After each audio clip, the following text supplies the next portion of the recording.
Dear researchers, इस video में हम देखेंगे कि मल्टीपल रिग्रेशन एनालिसिस कैसे परफॉर्म किया जाता है। इससे प्रीवियस हमने देखा था कि सिंपल रिग्रेशन कैसे परफॉर्म की जाती है और उसमें कौन कौन सी ऑप्शन है जिनको चेक करना होता है।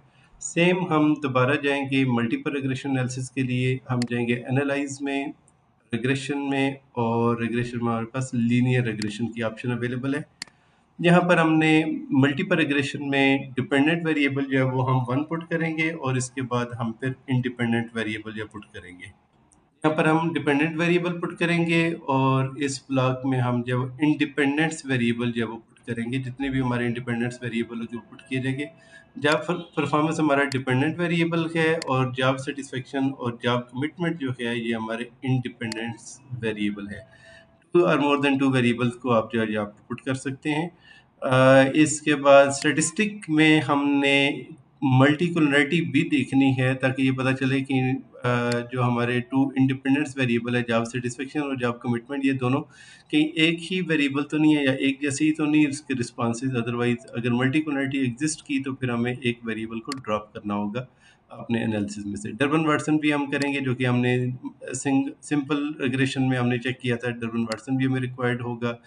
प्लॉट्स में हम हिस्टोग्राम नॉर्मेलिटी को भी चेक कर लेंगे ताकि हमें डाटा की नॉर्मेलिटी भी साथ पता चल जाएगी। और यहाँ पर अभी और किसी चीज़ की हमें ज़रूरत नहीं है, हम सिंपल जो है इसमें मल्टीपल रिग्रेशन परफॉर्म करते हैं।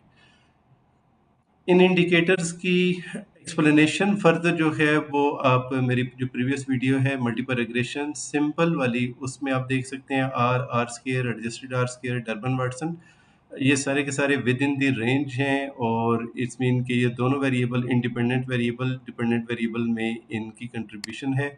नोवा में भी हमारे पास सिग्निफिकेंट रिजल्ट्स हैं, एफ वैल्यू भी ओके है, सिग वैल्यू भी ओके है और ये विद इन दी रेंज है। इट्स मीन कि हमारा जो मॉडल है ये फिट है।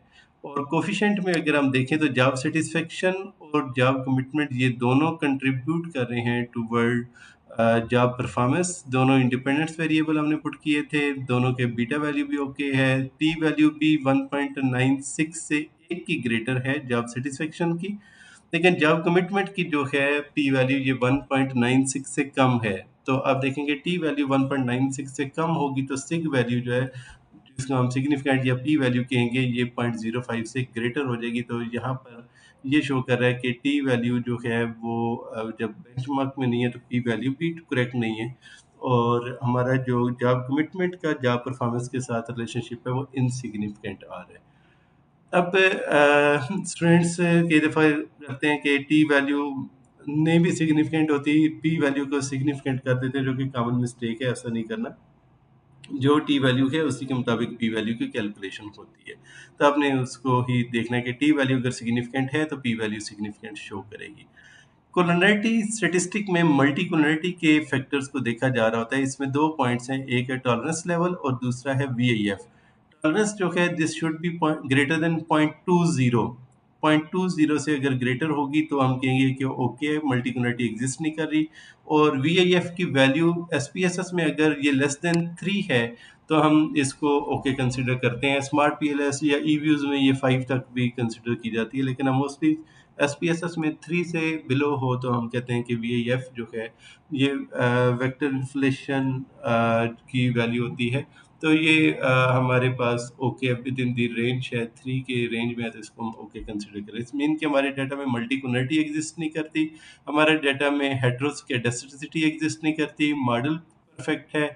एक वेरिएबल हमारा सिग्निफिकेंट है, दूसरा वेरिएबल इनसिग्निफिकेंट है। अगर कोई वेरिएबल इनसिग्निफिकेंट होता भी है तो कोई मसला नहीं है, हम उसकी जस्टिफिकेशन दे देंगे इंस्टेड कि हम उसको जो है सिग्निफिकेंट करें। तो आपने इसकी जस्टिफिकेशन प्रोवाइड करनी है, या फिर आपने डाटा को फर्दर इंक्रीज करें, डाटा और लें, मे बी नेक्स्ट डाटा में आपको जो सिग्निफिकेंट रिजल्ट जो शो कर रहा होगा। मल्टीकुलरिटी का ये टेबल भी है, इसमें साइटेशन इंडेक्स कंडीशन इंडेक्स देखी जाती है। ये अगर 40 से बिलो हो तो तब भी हम कहते हैं कि मल्टीकुलरिटी एग्जिस्ट नहीं करती। हमारे में ये 11 की वैल्यू है, ये ठीक है।